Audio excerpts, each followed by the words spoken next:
Hello everyone, सत श्री अकाल, अस्सलाम वालेकुम जनाब, कैसे हो आप सब? I hope so guys you all are doing absolutely great and fine. So आज वीडियो होने वाली है गाइस, पीर अजमल रज़ा कादरी जी की वीडियो होने वाली है। बहुत ही अमेजिंग वीडियो है। हज़रत अमीर मुआविया हुजूर के वालिदैन का वाक़या। सो गाइस इसको सुनते हैं, वाक़े को, और फिर करते हैं बाकी बातें डिस्कस। उनके पेरेंट्स के बारे में हमने बहुत कम वाक़े सुने हैं, है ना, कि उनके पेरेंट्स का ज़्यादा जिक्र या कुछ ऐसी चीज़ें हमने बहुत रेयर वाक़े हमने सुने हैं, तो ज़्यादा सुने नहीं है। फिलहाल सुनते हैं और फिर करते हैं बाकी बातें डिस्कस। किसी को शक पड़ जाता है हज़रत अमीर माविया पर, ओ खुदा के बंदे, हज़रत अमीर माविया रदी अल्लाह ताला अन्हु तो वो शख्सियत है। नबी पाक सल्लल्लाहु अलैहि वसल्लम ने इमाम हसन को अपने साथ मिंबर पे बिठा के फरमाया, ये मेरा पुत्र चौधरी है, ये सरदार है, ये सैयद है। हुजूर किस तरह? फरमाया जब मुसलमानों की दो जमातें लड़ेंगी तो ये सुलह कराएगा। तो वो हज़रत अमीर माविया की जमात जिसके साथ हज़रत इमाम हसन सुलह करे, तुझे क्यों नहीं कबूल?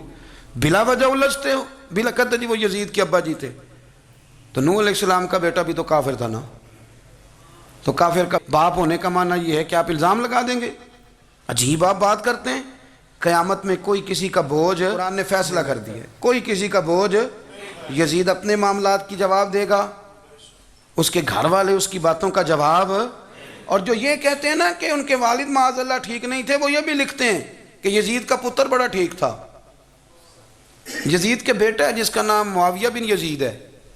यजीद के बाद लोगों ने तख्त पे बिठाया, 40 दिन उसने हुकूमत की, और लोगों से कहने लगा कि मैं इस कुर्सी के काबिल हूँ, ना मेरा बाप काबिल था।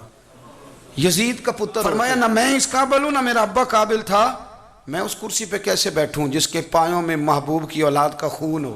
तलाश कर लो कोई अपना अमीर, 40 दिन के अंदर बंदा तलाश कर लो, मैं इस काबिल नहीं।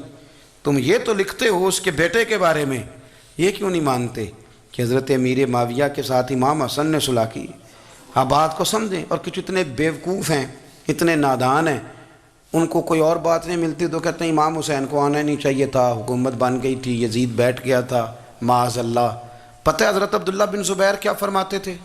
फरमाते थे हम तो यजीद के ख़िलाफ़ उस वक़्त निकले कि हमें यकीन हो, ये उस बंदे की बात बता रहा हूँ जिसे गुट्टी मेरे नबी पाक ने लवाबे दहन से अता फरमाई। लवाबे दहन से गुट्टी दी रसूल करीम।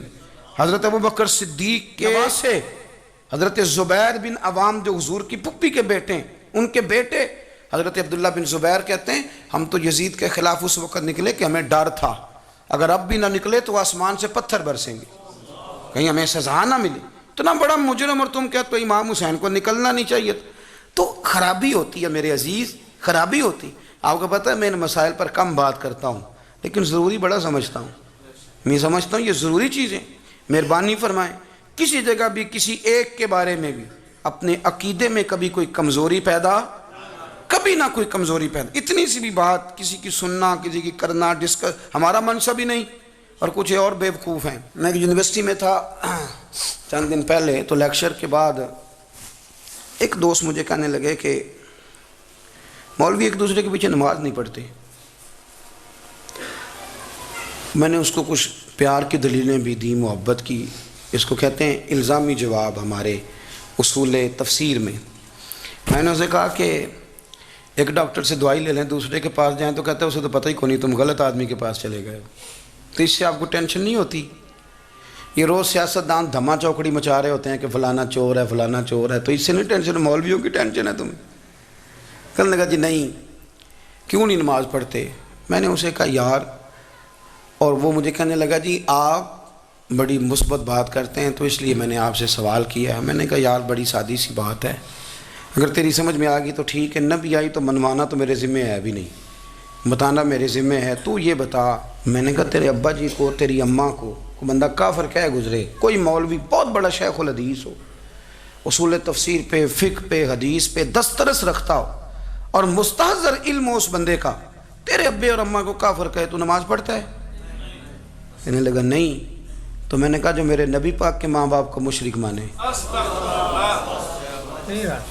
और मैंने कहा अगर तुमने दलील चाहिए होगी तो बंदे मैं तुम्हें दूंगा, और बाई नेम दूंगा, और मैं उनकी तहरीरें तुम्हें दूंगा जो मर गए ये लिखते हुए कि चूँकि वो पहले चले गए थे, उन्होंने कलमा नहीं पढ़ा, लिहाजा माअज़ल्लाह सुबह माअज़ल्लाह दोज़ख में जाएंगे। तेरा हौसला पढ़ता है तो पढ़ नमाज, मेरा तो नहीं पढ़ता, मैं कैसे पढ़ूँ? और इस कदर اس قدر کمزور نظریے ایک آدمی کہ اپنے قلم سے لکھتا ہے، اپنے قلم سے اپنی کتاب میں لکھتا ہے کہ جس مچھلی کے پیٹ میں حضرت یونس نے کچھ دن گزارے وہ مچھلی جنت میں جائے گی. دے شرم نہیں آتی؟ جس مچھلی کے پیٹ میں یونس چند دن رہے وہ جنت میں جائے گی، اور جس ماں کے پیٹ میں مدینے والے رسول 9 مہینے رہے. یہ حیا نہیں آتی تجھے بات کرتے؟ اگر پھر بھی سمجھ نہ آئے تو ہم سے آ کے عقیدہ سن. ہو درود تجھ پہ بھی آمنہ، ہو درود تجھ پہ بھی، تیرے لال پر بھی سلام ہو. تیری گود کتنی عظیم ہے، تیری گود کتنی.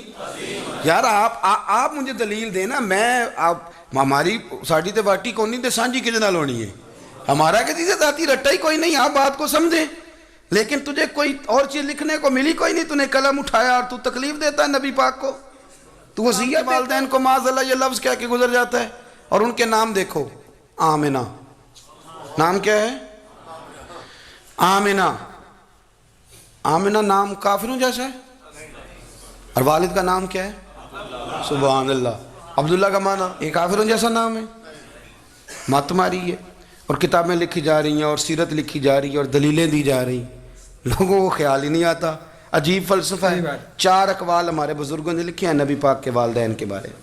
سب سے پہلے امام سیوطی فرماتے ہیں رسول کریم علیہ السلام نے فرمایا کہ پوری دنیا میں جب کفر رہتا ہے تب بھی 10 لوگ اللہ کی توحید پر ہمیشہ قائم رہتے ہیں. یہ نہیں ہو سکتا کہ ساری دنیا کفر سے بھر جائے. فرماتے ہیں میرے محبوب کے والدین بھی ان 10 لوگوں میں شامل ہیں.